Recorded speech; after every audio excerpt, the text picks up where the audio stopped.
All right, welcome to another episode of NFL Outdated Cover 2 series. This episode, we are talking about the 2023 NFL Rookie Watch, and I am joined by Bradon Deacon.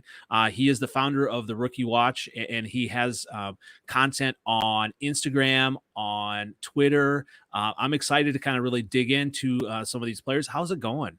It's going good. Yeah, thanks for having me. It's been a lot of fun doing this the past year. Gained a lot of attention over the past year, so I'm pretty excited about that and excited to see where the account goes. Absolutely. I mean, when you talk about, football, NFL, college football, it's huge. And especially when you're able to kind of dig into some of these players that you can kind of look for next year. And you've got some great content on your Twitter. Definitely everybody, like and subscribe to, all of your stuff. So you're on Instagram and Twitter. Are you on YouTube and everything too? We are starting up a YouTube. I'm trying to cover, all the college players right now, trying to get through game by game their highlights. I'm trying to start that up, and we're also starting on TikTok. We haven't really done too much on there, but we've got over 2,000 followers and about like 200,000 likes. So we're just getting started on there. That's awesome. And let's kind of get started, just kind of dig in, because when you talk about next year, you hear a lot about quarterbacks, and that's kind of the one thing everybody wants to hear about going into next year. So I have from Twitter, you have this list of your top 5 draft eligible quarterbacks for 2023. Talk about each one of those in just some of their strengths and where you see them going. Yeah. Bryce Young and CJ Stroud, honestly, they are interchangeable. I think whoever picks first is going to be picking based off their needs. I think both quarterbacks are worthy of a number 1 overall pick. CJ Stroud had more to work with in terms of wide receivers and weapons, while Bryce Young didn't have as much. But I like the instincts that Bryce Young brings to the table. He reminds me a lot of Drew Brees. I know I tweeted that out. Just his play style. I think his escapability is a little bit more advanced than where Brees was. While CJ Stroud can, escape the pocket and get out there, but he's not as, mobile as Bryce Young or as fast as Bryce Young. I think Bryce Young's decision-making skills are also a lot more refined than CJ Stroud at the moment. Very nice. So on those 2 quarterbacks, just right away, I have had a chance to interview some Detroit Lions podcasters and all of that, and they talk about obviously needing a quarterback for the future eventually, and they were not really sold on Bryce Young and CJ Stroud mainly because of height. I mean, are you worried about their height or anything like that? To be honest, no. I think their playmaking ability makes up for all of it. I think everyone looks at height as as a problem, and all the physical attributes, like Kenny Pickett, his hands, everyone was blaming that. But I think height, they can work through it. They've shown that they can. Bryce Young was second in passing yards, and he was 4th in QBR in all of college football this past week. His height doesn't really matter to me. I think he can overcome it. And when you look at these top quarterbacks as well, Bryce Young, CJ Stroud, they're at top programs that have a ton of talent. And that's what I always wonder, going into the NFL. I mean, you're going to have talent in the NFL, whatever team you go to, but not necessarily the top talent. So you said like the playmaking ability of Bryce Young and CJ Stroud would kind of, still, translate regardless, right? Yeah, 100%. I don't think that it's going to be too much of a problem at all. Well, speaking of another player that's really had a great week, an amazing week in week 1 or this past week, Anthony Richardson. Talk about him for Florida a little bit. Man, Anthony Richardson, I gotta say, out of all these prospects, he's my favorite one by far. His attributes, his playmaking ability it's off the charts. His potential is probably the highest out of this whole class with all he can do in the run game and the pass game. I just think I put him at 3. I think realistically, who's ready to start right now in the NFL, he's probably around 5, but based off potential, he's easily 3, I think, in my opinion, because he has that, the Josh Allen type. He's a unicorn prospect. He can come in, and in 3 years, he could be like Josh Allen, or in 3 years, he could be a bust. But I think he's that boomer bust potential guy, so he's really exciting to watch.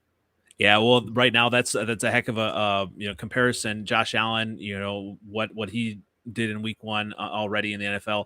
But yeah, when he came in the NFL, he had to develop a little bit as well. And so when you see some of these players with that raw talent, it's exciting to kind of see where they can go with it.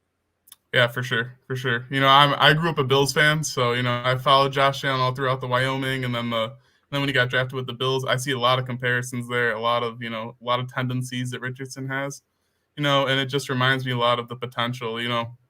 Bills drafted Josh Allen at the 7th pick. I don't think Anthony Richardson's going to be going top 10, but I definitely think you could see him go top 15, and then whatever team takes him could develop him into a superstar.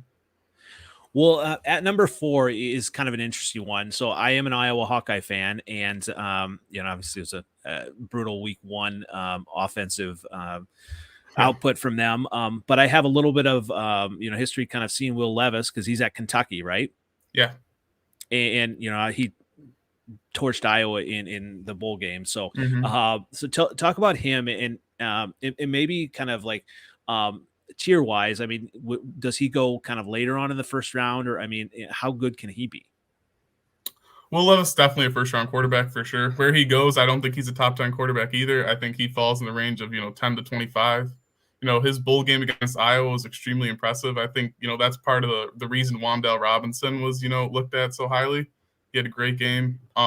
I think Levis, today's game will be very interesting when he plays Anthony Richardson. I think that'll definitely be a game that analysts will compare throughout the rest of the year as to where like these guys should go in the draft. But I think Levis 10 to 25 is about the right range for him. When you're looking at quarterbacks and, some of these quarterbacks that aren't at the top programs, I mean, Will Levis, he's at Kentucky, it's, I mean, it goes back to, oh gosh, who was that quarterback? Actually a couple, that did well, but they're not necessarily known as, a top program. So when you look at him, does that worry you kind of when you're evaluating it all, if they're not at one of the top programs? No, he's playing SEC ball. I don't care about the program. He's in, the best conference in college football. I think that does enough for him. Absolutely. So talk a little bit about Tyler Van Dyke then, and where's he at? Van Dyke, I like him a lot. He's a lot of a pro passer. He's not really a guy that's going to escape, get out of the pocket, and create a ton of plays outside of the pocket. But I think from a pure passing standpoint, he's a very good quarterback. I think you could see him going in the range of like 20 to 32, even early second round. As of right now, depending on his season this year, he might, raise his stock. But I think right now he sits about the late first round to early second round. So when you look at all these quarterbacks, can any of these quarterbacks throughout the season, help their draft stock or hurt it? Or what happens kind of in your mind as you're going to be evaluating throughout the year? Yeah, I think Bryce Young and CJ Stroud are kind of concrete at 1 and 2. I don't think there's much they can do this year to hurt their draft stock. I think 3 through 5 is where you see a lot of, where things could shake up. Anthony Richardson, if he, has a great year, continues his success from week 1, he's going to stay at 3 for me. But you see Will Levis and Tyler Van Dyke, they could be, they're interchangeable. And there's a lot of other QB prospects this year that are, very interesting. You got Jake Haener from Fresno. And, you got Spencer Rattler. We'll see what he does. But, that's a guy that people projected when he was coming into college would be a number 1 overall pick one day. So it'll be very interesting to see that. So when you talk about the quarterbacks, you also have to talk about the pass catchers. So wide receivers, I saw you talked about A.T. Terry from Wake Forest. Talk about him and how good he can be, and then maybe some other draft eligible wide receivers for 2023. Yeah, A.T. Perry it really stood out to me. Last year he was 3rd in the ACC in receiving yards. His physical attributes, again, he's 6'5", 205 pounds, which is crazy for a wide receiver. I think that could really help him out in the pass game. And, going to Wake Forest, he's going to be playing with some good quarterbacks, but I think once he gets to the NFL where he's playing with those higher tier quarterbacks, he could really make a difference. When you talk about that, I mean, that would be a player I'd love to see the Bears take. I mean, and when you talk about some other wide receivers, who are some other ones to watch as well? And Jackson Smith-Njigba, you always got to watch him. Jordan Addison, Kayshon Boutte. I saw a lot of people were, questioning Boutte because, he deleted all social media related to LSU, that whole thing. But Brian Kelly came out and said everything's fine. They're going to get him the ball. So, we'll see how that goes. I know in his first game, he only had 2 receptions for 20 yards, which wasn't too impressive. But I think this year, Jaden Daniels will make sure to get him the ball. I also think Jermaine Burton, Bryce Young's going to raise his stock a lot this year as the year goes through. Now, just an aside, you're a college student. What are you kind of seeing? I mean, probably not as much a smaller school, but what are you seeing and kind of hearing with the whole NIL stuff with some of these players as well? I'm liking it, honestly. I like that players are able to get the money that they're worth. I thought one of the coolest ones was Bijan Robinson, signing with Lamborghini. Thought that was really cool. And CJ Stroud giving out $500 checks to all his teammates to go buy suits. That's what they should have in college football. These players are worth money, and their likeness is bringing people towards the school, so they should be paid for it.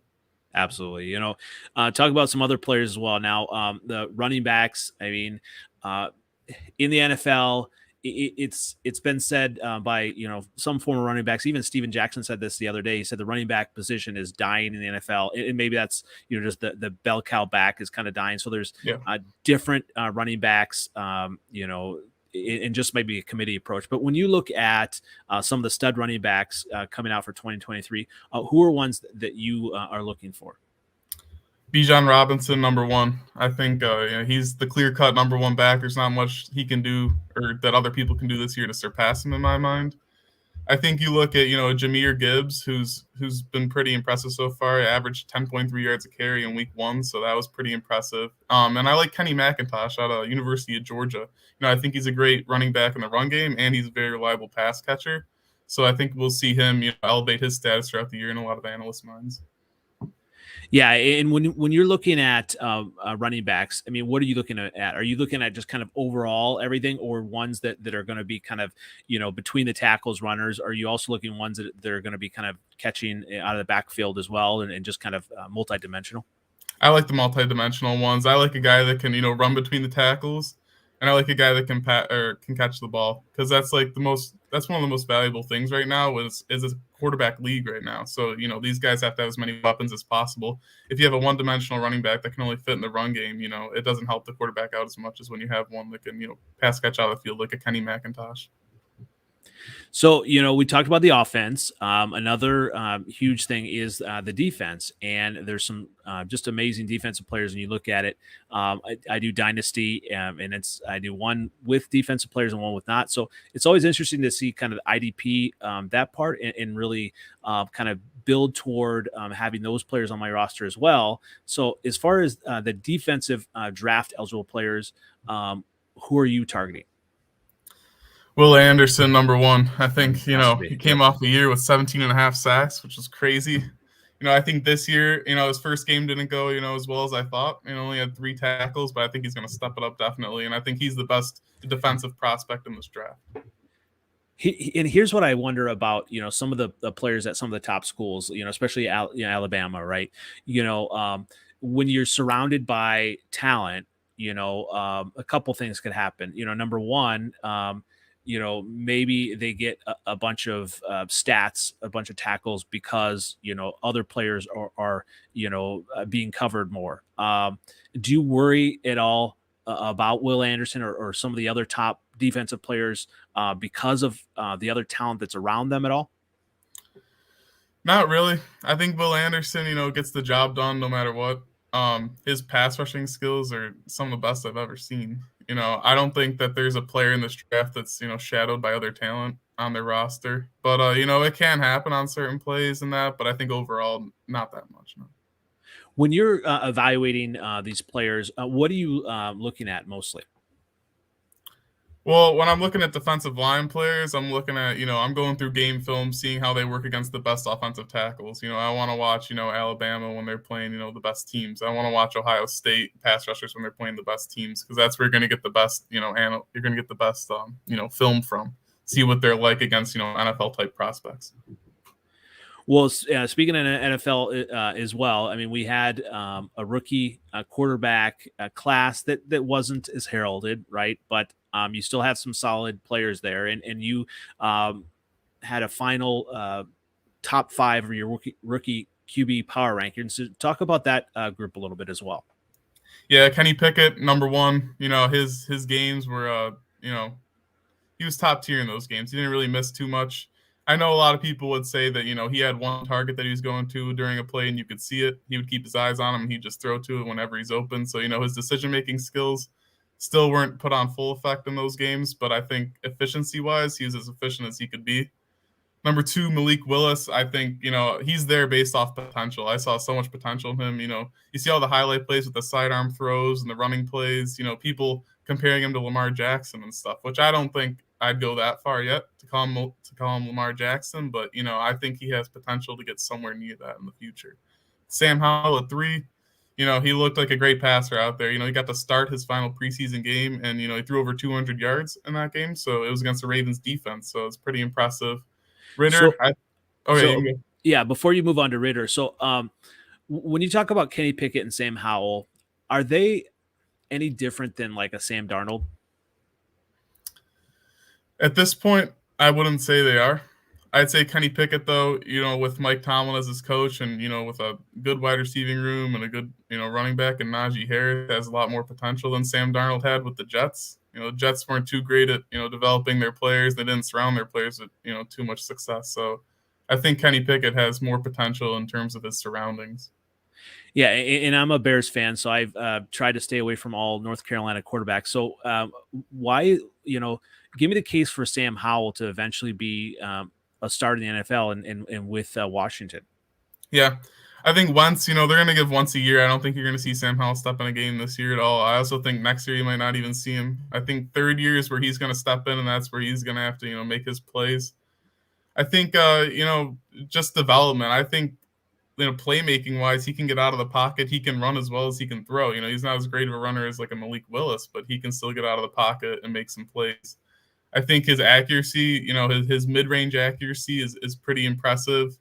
I think he has a deep ball. He reminds me a lot of Baker Mayfield in terms of his arm strength and his, ball placement. But I think his ceiling is like a Baker Mayfield type player. Which it'll be interesting to see Baker with the Panthers this year, and I think, well, especially in Game 1. But if they give him the chance, and speaking of players that might get a chance, do you see Desmond Ridder getting a chance at all this year to start? This year, I think he definitely will. I don't think Marcus Mariota will, impress too much early. I think Mariota will get, the first 5 games, maybe the first 8, and I think they'll give Desmond Ridder some shots. I think you might see him get in the mix in the fourth quarter too as well. But I think in the preseason he showed that he's still a rookie. In his last game, those 2 interceptions, the one at the end of the half was that was not too good. But he showed his struggles, but I think he has potential as well. He's very accurate, and his arm strength is not top tier, but you can work with it with the right surroundings.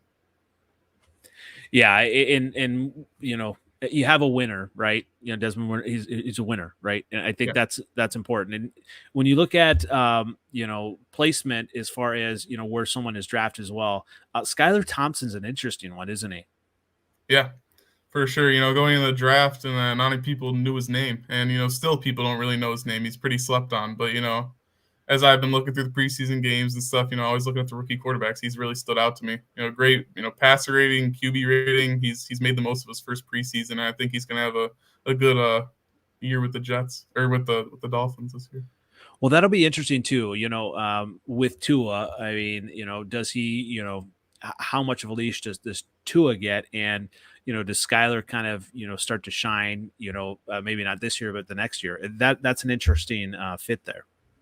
Yeah, I don't think, I don't know. I think Tua's going to be given another year.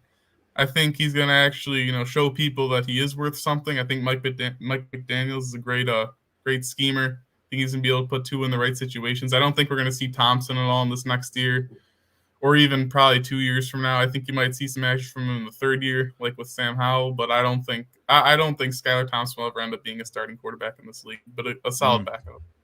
Yeah, and solid backups can still have, great careers and make great money. So yeah, when you look at these quarterbacks, it's always interesting, kind of the fit, and where as far as team wise, coaches, the pieces surrounding them, but then also offensive schemes. So when you look at these quarterbacks, which one long term is in the best situation?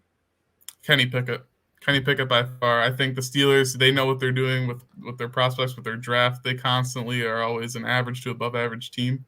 And I think Mike Tomlin and them are going to do a great job at developing Pickett. And when you look at then your back to your top 5 draft eligible quarterbacks, what are some teams that you see that really may make a move if they're not up top of the draft in 2023, that may make a move to try to move up to get one of these quarterbacks? If they're not at the top, I'd say, well, I think the Giants obviously are going to be looking for a quarterback. Lions are going to be looking for a quarterback. I think that's where you could see both your Bryce Young and your CJ Stroud go. In terms of other teams that are looking for a quarterback, I think, not this year, but eventually the Vikings are going to have to move on from Kirk Cousins. They're going to be looking for one. They might take a Van Dyke or something to try and develop behind Cousins. I think you're looking at, the Packers with Rodgers, leaving soon and Jordan Love not really being the quarterback they expected. I think they may take one to try and sit behind Rodgers and develop. But, all these quarterbacks, this quarterback classes, reminds me a lot of 2018. A lot of great quarterbacks, a lot of potential there. Yeah, well, I definitely appreciate you kind of coming on and sharing all this. I'm really excited to see how things progress this year, and this will definitely give me some things that players to really watch and some storylines to watch as well. Are there any other players that maybe haven't mentioned yet that we should be watching? Eric Gilbert from Georgia. I love the physical attributes. He's a big guy. He could even play wide receiver. I think he's going to be very interesting. I think Georgia runs the tight end game right now in college football. And, you're going to have Brock Bowers coming out in a few years. But right now you got Eric Gilbert. He's one to keep an eye on. Well, I definitely appreciate you coming on. Where can everyone find you again? On Twitter, the NFL Rookie Watch. On Instagram, NFL Rookie Watch. On TikTok, NFL Rookie Watch. And on YouTube, it's the Rookie Watch. Awesome. Well, make sure to like, subscribe, and follow. Excited to see kind of where this goes with the Rookie Watch. Lots more to come from you, Bradon, right? Yeah, for sure. Awesome. If you like this, subscribe, comment, love comments. Definitely want to hear your take, other people's takes as well on some of these draft eligible players as well. So thanks again, Bradon, and look forward to seeing how the season goes. Yeah, no problem. Thanks for having me.